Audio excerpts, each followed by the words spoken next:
Alright, so today we're talking about gezebelle gaburgably. Alright, you probably know her if you're on this channel. One of the biggest incelcore artists. Almost needs no introduction. Her main attribute probably would be the fact that she's a woman in a scene called incelcore.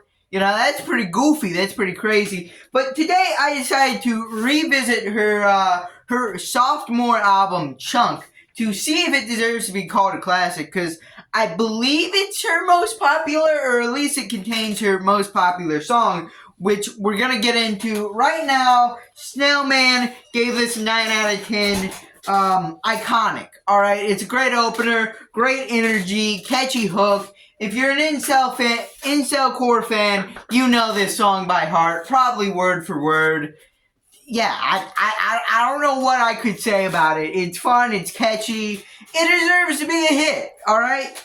But next up after that, we got Daisy. She sounds kind of tired, and that's my main critique with the whole album. In places, she just kind of sounds like she's ready to go to sleep. I don't know if anyone else feels this way, but I don't know. She must have like recorded this at like 9:50 at night, and her bedtime was like 10 o'clock. I don't know why I'm referring to her like she's 12 and she has a bedtime, but I don't know. Maybe her parents are weird or something. I don't know. I don't know where I was going with this metaphor. Anyways, Daisy didn't really impress me that much. I still thought it was a good song. I just didn't think it was as good as Snailman. Next up, we got Pagan, which I gave an 8 out of 10.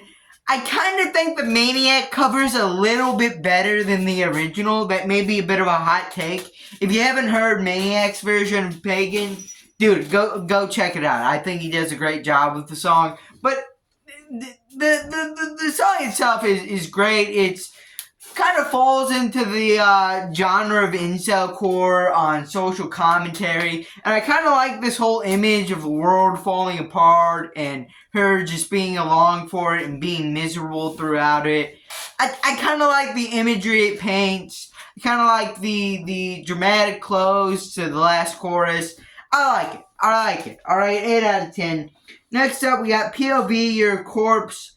I would like this song a lot more, but for some reason, there's just a random break in the song where, like, a bunch of sound effects get played. It's like a voice clip. Someone just starts talking, and it's really random, and honestly, not really that funny. It's not even really connected to the theme of this song.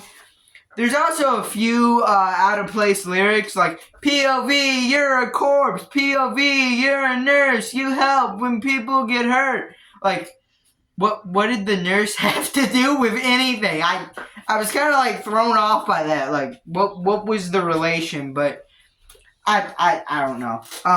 POV, Your Corpse, still a good song. Just has a few missteps in my opinion.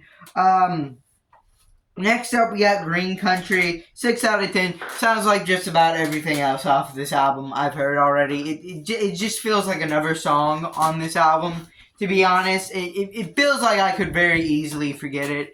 It's still, like, decent, alright? I don't hate it, but, like, I didn't really think there was much to this one. Again, if you disagree, you think it's a great song, leave it in the comments, tell you why, you think that way. Maybe you'll change my mind, okay? Maybe I'll end up saying Green Country is, like, one of the best songs here, but honestly, I didn't really see much here. Next up, we got Snail Pilled, which I just wrote what in my notes down here. If you don't know, I have like a book where I like go through the track list. I write down a little note and write down a little score, and I've been reading off it for this review. I don't like write the scripts. I just have little notes and go from there. Anyways, enough about myself. Yeah, Snail Pilled. I Snail Pilled and Lay Down.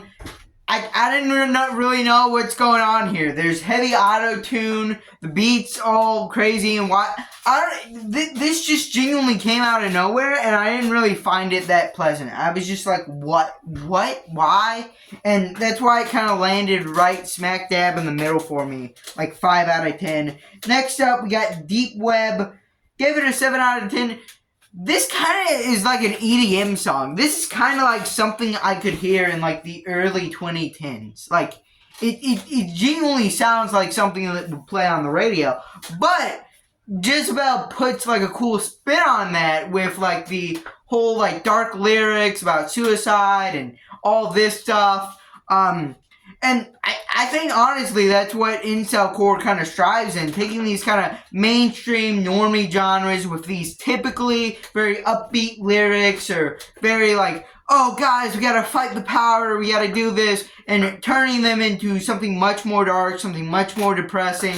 And I think Gezebelle Globally does a great job with that here. It's not necessarily my type of music, which is why I didn't rate it any higher than a 7, but I think it's kind of cool. I think if you're an EDM fan, you could probably find a lot of enjoyment out of it. And who knows, again, I could listen to it in the future and bump it up to an 8 or even a 9. I don't really know if it'll go that high, but still, it may grow on me. Alright, next up we got Squander, 8 out of 10. I thought this was just great. The chorus, so you got the skills to pay the bills, but I'm sorry that you wasted your life on a job, and I think that's like hilarious. I think it's great. I think the whole song is just very solid all around. Yeah, I don't know what else to say. It's incredibly catchy. Next up we got Cucumber. I just wrote down internalized misogyny because once again, I had nothing else to say about this song. It's just kind of like whatever to me. The vocals sounded a little quiet, I guess, which is also a tiny complaint with the album. I don't know what else to say. It just didn't really hit for me. I don't know what else to say. Next up though, we got If You Don't Laugh at My Jokes, I Will Literally Kill You. The vocals on this song and the song in general is a lot more blown out than the rest of them for some reason. I don't know quite why, but hey, it sounds kind of cool actually. The song itself is actually kind of cool. The whole part about like the only reason people laugh at Jezebel's jokes is because she'd kill them otherwise. I think that's a great bit for the song. Yeah, I like it. Next up, we got 45 ACP. Gave it an 8 out of 10. There is just fantastic energy here. Just pure, like, going forward chaos. I don't know what else to say. I know I'm saying I don't know what else to say a lot in this video, but I don't know what else to say. The song itself kind of speaks for itself, just being this super catchy song. Another kind of one of those songs that is kind of sung from the perspective of like a schizophrenic, and they're talking about how like when they act normal, people say they act different. Yeah, it's a funny song. It's got good bars in there, good energy. The energy kind of carries it, to be honest. Next up, we got Richard McBeef, which I think there's a lot to like about this song, but the vocals on it are like really quiet for some reason. I think there's funny lyrics about like, please stop following me in the beginning, but it's just really kind of quiet. I still think it's good, but like, it's not quite as impressive as some other songs here. Also, if you didn't know, this song was actually based on the Virginia Tech shooter.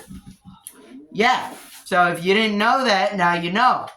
But anyways, that concludes Chunk by Gezebelle Globally. In conclusion, pretty solid album with some pretty high points. The low points are like a little boring, I guess, a little mid. But I think ultimately I came out of here with more good than bad. I like the album. But did you like the album? Did you like the review? I hope you did. Like the video, subscribe, comment down below, and bye!